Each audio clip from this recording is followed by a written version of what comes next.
Imagine a quiet, frigid night in Tulsa, Oklahoma. The date is January 5, 2023.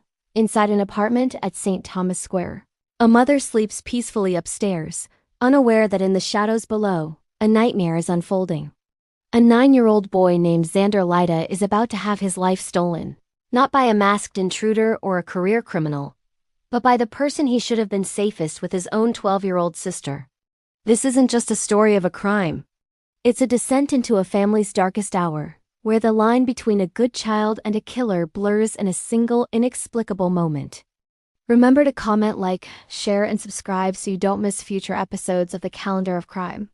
Coming soon to Substack. The silence of that January night was shattered just before midnight.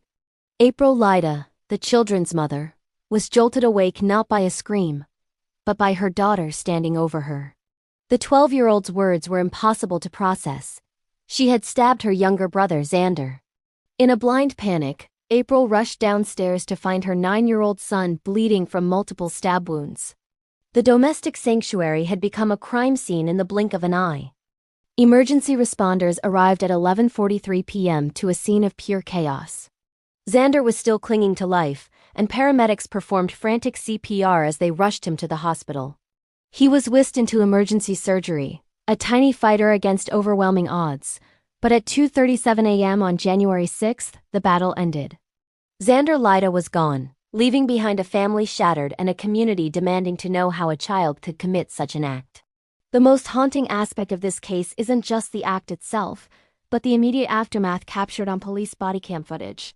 As officers detained the 12-year-old girl, she didn't look like a cold-blooded killer. She was a child in the throes of a total breakdown.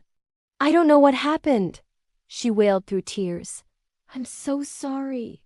I'm a good child." Her confusion seemed genuine, her remorse immediate, yet the knife she had used lay discarded where she had led the police to find it. In the months that followed, April Lyda began a desperate search for answers.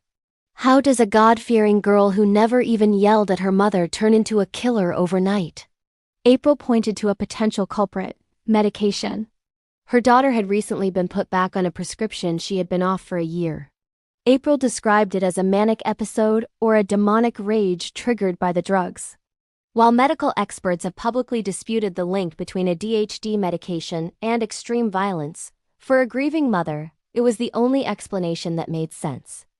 The tragedy of Xander Lyda is a stark reminder of the fragility of the human mind and the unpredictable nature of the calendar of crime.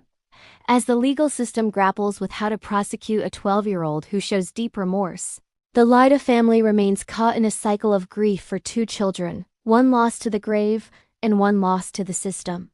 It is a story with no winners, only questions that may never be fully answered. Thanks for watching. Please comment, share, like, and subscribe for future episodes from the Calendar of Crime.